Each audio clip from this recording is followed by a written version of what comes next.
ترخا أبزاقزا قداماي ويانا ولدتات كفلطو وزقبا حقኛ تاريخ دراسي يمانه ገብረ መስቀል ተራኺ ኃይለ ማርያም ገብረ ሕይወት ትረኻ አብዛግራ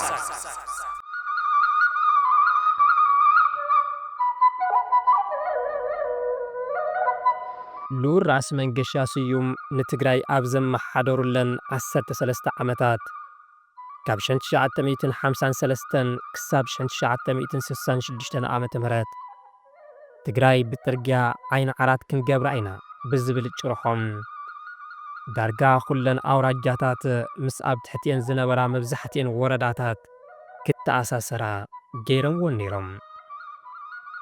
ብድሕሪኦም ናብ ስልጣን ወፂኡ ን17 ዓመታት መላእ ህዝቢ ኢትዮጵያ ብፍላይ ድማ ህዝቢ ትግራይ ቀጥቂጡ ዝገዝአ ስርዓት ደርጊ ግና ኣብ ትግራይ ሓንቲ ኪሎ ሜትሮ መንገዲ ኣይሰርሕን። ካብዚ ብምብጋስ ድማ ህዝቢ ትግራይ ብደርጊ ካብ ዝግዛእ ወዲ ላሕምና ዝብሎም ሉር ራስ መንገሻ ክመፅሉ ብምምናይ ብኸምዚ ይስዕብ ኣዜመሎም። ኣይንደልን ጓና ንዓይ ወዲ ላሕምና ልኡል መንገሻ በራሕ ገንበርየም ሰላም ኮይኑ እዩ ንዓደይ በልየም። ሉር ራስ መንገሻ ስዩም ዋላ እኳ ብዙሓት ንጥፈታት ልምዓት ኣብ ትግራይ ንምስላት ተሊሞም ይንበሩ እምበር ገዛ ተደርብታት ሸዋ ኣብ ትግራይ ትርጉም ዘለዎ ልምዓት ክስራሕ ስለ ዘይደልዩ ዝነበሩም ኣድማዓይ ዝኾነ ልምዓት ኣይተሳለጠን። እቶም ንኣውራጃ ዓጋመ ዝገዝኡ ዝነበሩ ደጃዝማች ካሳ ስብሓት እውን እቲ ወያነ ንምብዳህ ብመንግስቲ ዝቐረበሎም ፃውዒት ኣብ ምቕባል ዓጠይጥዮም ስለ ዝነበሩም ካብቲ ቅፅዓት ኣይደሓኑን። እቲ በቶም ዋና ጸሓፊ ጠቅላይ ግዝኣት ትግራይ ዝነበሩ ቦክሮ ወልደ ጊዮርጊስ ስለ ትግራይ ጠቅላይ ግዝኣት የጸጥታ ኣኳን ብዝብል ብ1937 ዓመተ ምህረት ናብ ሃገር ግዝኣት ሚኒስተር ዝለኣኽዎ ሪፖርት ብዛዕባ ኩነታት ህዝብን ኣመሓደርትን ኣውራጃ ዓጋመ ኣመልኪቱ ብኸምዚ የቐምጦም። ኣካል ኣውራጃ ዓጋመ ዝኾኑ ደቂ ክልተ ውላዕሎም ሙሉእ ንሙሉእ እንትውይኑ ዝተረፈ ክፍሊ ዓጋመ እውን ደጋፊት ወያነ እዩ ነይሩ ክበሃል ይከኣል። ናይዚ ሓቅነት ንምርጋፅ ድማ ብዙሓት ኣብነታት ምጥቃስ ይከኣል። ቀዳማይ ሰበስልጣን ኣውራጃ ዓጋመ ህዝቢ ዓጋመ ሰሊፍኩም ብግንባር ዕዳጋ ሓሙስ ብምእታው ናብ ክልተ ውላዕሎ ዘምርሕ ዝነበረ ሓይሊ ወየንቲ ንምክልኻል ውፈሩ ተባሂሎም ብመንግስቲ ተኣዚዞም እዮም። እናዓጠይጠዩ ጠኒሖም ካብቲ ዝተኣዘዝዎ መዓልቲ ሕሊፎም ስለ ዝወፈሩን እቲ ውግእ ተወዲኡ ክልተ ውላዕሎ ድማ ኣብ ኢድ ወየንቲ ምስ ኣተወትን ስለ ዝወፈሩን ግን ኣብቲ ግንባር ዝተኻየደ ወግእ መንግስቲ ከም ዝተፀበዮ ዝረብሕ ስራሕ ኣይሰርሑን። ካልኣይ ዳርጋ ፍርቂ ኣውራጃ ዓጋመ ብቀኛዝማች ይኩኖ ኣምላክ ተስፋይ ወይ ድማ ኣጉዕዲ ዝምራሕ ሓይሊ ወየንቲ እንትቆፃፀሮም እቶም ብኣፎም ምስ መንግስቲ ኢና ዝብሉ ዝነበሩ ኣመሓደርቲ ኣውራጃ ዓጋመ ነቲ ብወየንቲ ዝተተሓዘ መሬት መሊሶም ንምቁፅፃር ዝገበርዎ ፃዕሪ ኣይነበረን። ሳልሳይ ኣብ ኣውራጃ ዓጋመ ዝርከብ ህዝቢ ኢሮብ ብፊዩ ተወራሪ ተሰማ ተስፋይ እናተመርሐ እንትዕምፅ ወይ ድማ እንትውይን ሰበስልጣናት ኣውራጃ ዓጋመ ነቲ ብህዝቢ ኢሮብ ዝተልዓለ ዓመፅ ንምቁፅፃር እዚ ዝበሃል ዝገበርዎ ፈተና ይነበረ። ራብዓይ ሰበስልጣናት ኣውራጃ ዓጋመ ኣብ ክንዲ ህዝቢ ኣተሓባቢሮም ነቲ ብገባራ ዝተልዓለ ወያነ ንምውጋእ ዝወፍሩም ኣብ ዓዲግራት ዝነበረ ገንዘብ መንግስቲ ናብ ኤርትራ ንምስጋርዮም ዝጓዩ ነይሮም። እዚ ዝገበሮ ድማ እቲ ገንዘብ ብወየንቲ ከይውሰድ ንመንግስቲ ሓልዮም ዘይኮነስ መንግስቲ ከም ዝተሸነፈ ምሲሎም ህዝቢ ኣብ መንግስቲ ዝነበሮ እምነትን ተስፋን ንክቆርፅ ኮነ ኢሎም ዝሰርሕዎ ፖለቲካ እዩ። ስለዚ ህዝቢ ዓጋመን ኣመሓደርትን እውን ደገፍቲ እቲ ወያነ እዮም ነይሮም ዝብል እምነት ኣብ መንግስቲ ሓዲሩ ነይሩ። ኣብቲ ልዕሊ ኢሉ ዝተጠቐሰ መፅሓፎም ኣይተ በላይ ግደይ እውን ብኸምዚ ይስዕብ እዮም ዝገልፅዎም።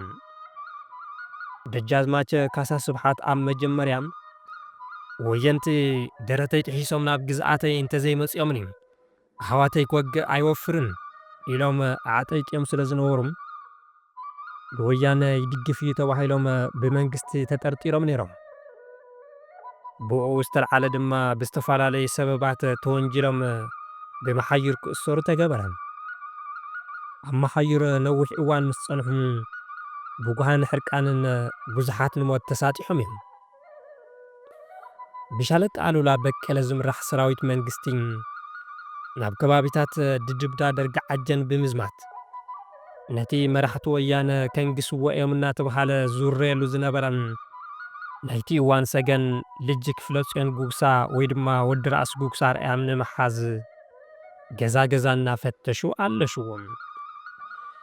ግፍዐኛ ሻለቃ ኣሉላ በቀለም ልጅ ክፍለጽዮን ዝተሓብአሉ ቦታ ሓቡሩ እናበለን ንብዙሓት ገባራት እቲ ከባቢ ዓሲሩ ኣብ ዝረሰነ መቕሎ ኮፍ እናበለ የሳቅዮም ነይሩ።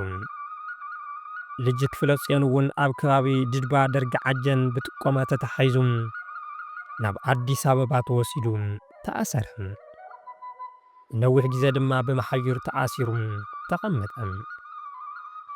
ድሕሪ ውድቀት ቀዳማይ ወያነ ነቲ ኣይግዛእን ኣይጭቆንን ዝበለ ውፅእ ህዝቢ ትግራይ ደቂስካን ረጊጽካን ንምግዛእ ሲቪል ምምሕዳር ቀሪዩ ጦር ኣድሚኒስትራስዮን እናበሉ ዝጽውዕዎ ወተሃደራዊ ምምሕዳር ንኽግዛእ ተገበረ። ዋና ገዛኢ ናይቲ ጠቕላይ ግዝኣት ድማ እቶም ናይቲ እዋን ናይ ኢትዮጵያ ጦር ሚኒስተር ዝነበሩ ራእሲ ኣበበ ኣረጋይ ተገበሩ። ራእሲ ኣበበ ኣረጋይ ንትግራይ ኣብ ዝገዝኡለን 4 ዓመታት ማዕለያ ዘይብሎም ግፍዕታት ፈጺሞም እዮም። ምስኦም ዝመፁ ብኣሽሓት ዝቑጠሩ ሰራዊት መንግስቲ እውን ቀለቦም ካብ ህዝቢ እናወረሩ ክቕለቡ ተገይሩ እዩ። ህዝቢ ራያ ቆቦ ድማ ብፍሉይ ብቶም ካልኣይ ወተሃደራዊ ኣዛዚ ዝነበሩ ጀነራል ኣበበ ዳምጠው ንኽግዛእ ተገበረ። እዚ ኩሉ ማዕለያ ዘይብሉ ዘስካሕሕ ግፍዒ ኣብ ርእሲ ህዝቢ ትግራይ ምስ ተፈጸመ ብዘላቕነት ትግራይ ንእሽተይ ድኻን ድኽምትን ክትከውን ተደለየ። እቲ ሓድሽ ናይ ጠቕላይ ግዝኣት ደረት ወይ ድማ ዶብ ንምሕንጻጽ ዝወፀ ደንቢ ቁፅሪ 8/1942 መሰረት ድማ ራያ ቆቦ ኣገው ምድርን ኣላማጣ ዳዮ ዋጃ ቆቦ ቃሊም ጉራ ወርቄን ዘቡልን ንምምሕዳርን ፍትሕን ኣሳልጦ ክጥዕም ብዝብል ዒባራ ምኽንያት ካብ መሬት ትግራይ ተቖሪሶም ናብ ወሎ ጠቕላይ ግዝኣት ከም ዝተወሰዱ እቲ ኣብ ሃገረ ግዝኣት ሚኒስተር ዝተረኸበ ሰነድ ይሕብር። እቶም ብሓይሊ ናብ ወሎ ጠቕላይ ግዝኣት ዝተወሰዱ ገባራት ትግራይ ናብ ጥንታዊ መረበቶም ወይ ድማ ጠቕላይ ግዝኣት ትግራይ ንኽምለሱ ዝገበርዎም ዝነበሩ ፈተናታት ንኸይዕወጡን ብወገን መንግስቲ ሓያል ክትትልን ጽዕንቶን ይግበረሎም ነይሩ። ብፍላይ ደጃዝማች ደስታ ሸዋርካብ ንህዝቢ ራያ ዓዘቦ እናሰለሉ ንሕቶቶም ገባራት ትግራይ ንኽጭፍለቕ ብዕቱብ ይንቀሳቐሱ ከም ዝነበሩ ካብቲ ባዕሎም ናብቶም ዋና ኣመሓዳሪ ወሎ ጠቕላይ ግዝኣት ዝነበሩ ደጃዝማች ደምሴ ወልደ ኣማኒኤል ዝለኣኽዎ ደብዳቤ ምርዳእ ይከኣል። ነዚ እኩይ ተግባር ስርዓት ሃፀይ ሃይለ ሥላሴ ዝተቃወመ ህዝቢ ትግራይ ብኸምዚ ዝስዕብ ደርፊ ገለጸሎም። መሬትና እዩ ራያ ምስ ቆቦም ወልቃይት ጸለምቲ መረብ ዝኸበቦም እቲ ብገዛእቲ ደርብታት ሸዋቶት ቃልሲ ቀዳማይ ወያነ ንምዕፋን ዝተለኣኸ ኣሽሓት ወታደር ኣብ ርእሲ ህዝቢ ትግራይ ዘይፈጸሞ ግፍዒ የለን። ህዝቢ ብግፍዒ ተጨፍጪፉ ንብረቱን መሬቱን ተወሪሱን ዕድመን ንዓቕሚ ኣዳም ዘይበጽሓ ኣዋልድን ኣንሽታ ቀሽትን በቶም ግፍዐኛታት ወታደራት ተገሲሰን።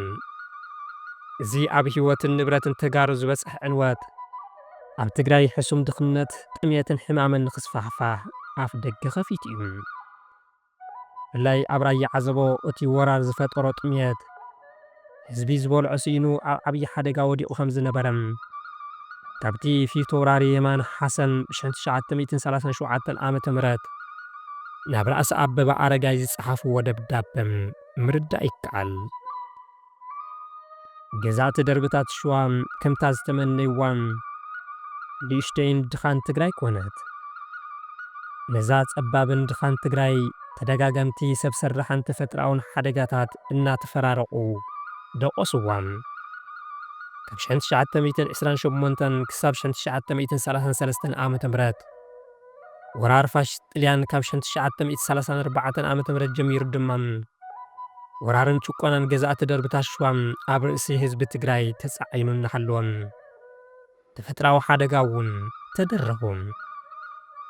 1937 ዓመተ ምህረት ዝዘርኦ ዝራእቲ ባርኖስ በሊዕዎም ጭቁጭቕ ዝበሃል ጥሜት ተላዒሉ ህይወት ብዙሓት ሰባት ብጥሜትን ሕማምን ተቐጠፈ።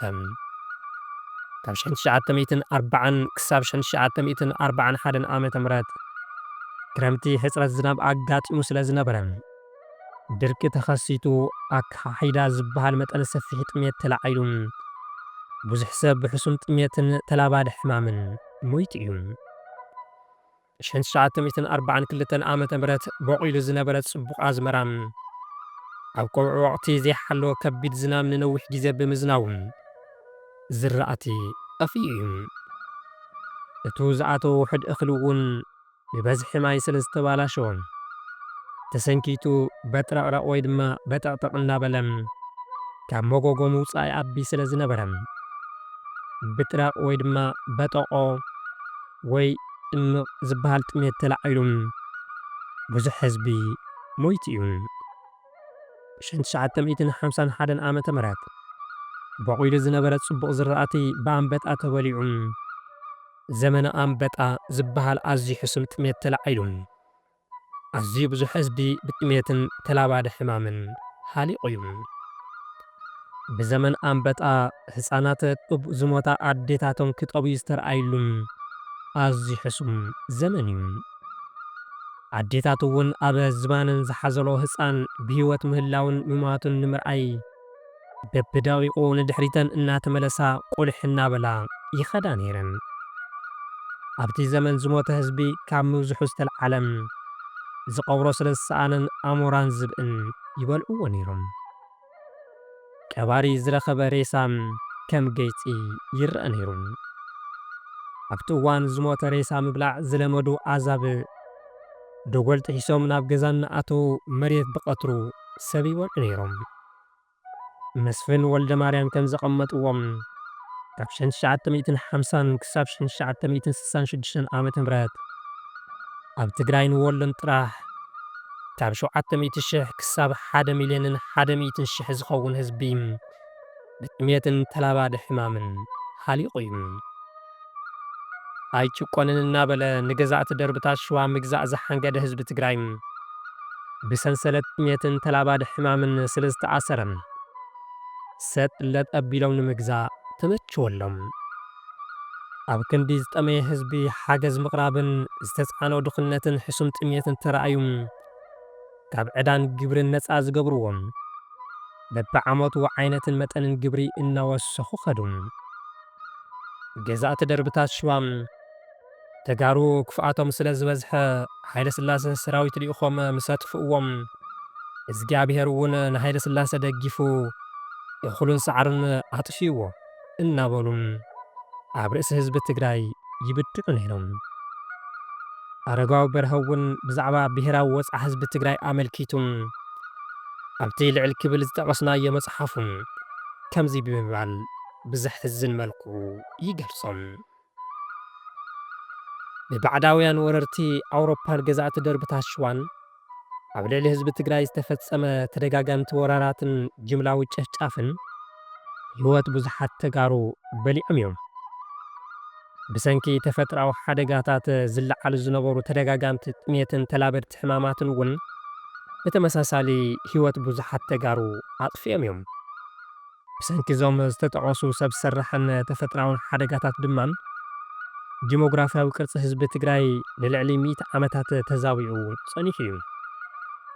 በዝሒ ቁፅሪ ህዝቢ ትግራይ ካብ ዝነበሮ ክውስኽ ይትረፈም ንነዊሕ ዘመናት ብሄር ከም ብሄር ንምጥፋእ እውን ተፈታቲኖም እዮም። በዞም ዝተጠቐሱ ተደራርብትን ተደጋገምትን ሓደጋታት ዝተጠቕዐ ህዝቢ ትግራይ ንዘመናት እናተደቆሰ ክግዛእ ተገዲዱ እዩ። ብሓለንጊ ጥሜትን ሕማማትን እናተቐፅዐ ኣዝዩ ዝሓሰመ መነባብሮ ዝደፍእ ዝነበረ ህዝቢ ትግራይ ወነ ቃልሱ ተሸርሺሩ ርእሱ ኣድኒኑ ክነብር ተፈቲኑ እዩ። ቀዳማይ ወያነ ምስ ተሰዓረ ድሕሪ 30 ዓመት ዝተወልዐ ካልኣይ ወያነ ትግራይ እውን ካሊእ መዘዝ ከየስዕበሎም ዝሰግኡ ተጋሩ ነይሮም። ፈጣሪ ነቶም ቅቡእ ንጉስና ሃፀይ ዮሃንስ ራብዓይ ብሃንደበት ወሲዱን ነዞም ግፍዐኛታት ሸዋቶት ኣውሪድና ኣሎ። ባዕሉ ዘምፅኦ መዓት ድማ ባዕሉ ይቕርሮም። ነዚ ኩሉ ሓይሊ ዝሓዘ ሰራዊት ኣይትኽእልዎን። ምስ ወደቕያ ምፍርጋጥስ ምልሓስ ከም ዝበሃል ከይኸውን ከም ቀዳማይ ወያነ ከዓ በዞም ሕሱማት ከይተውሩርና ዝበሉ ተጋሩ ነይሮም።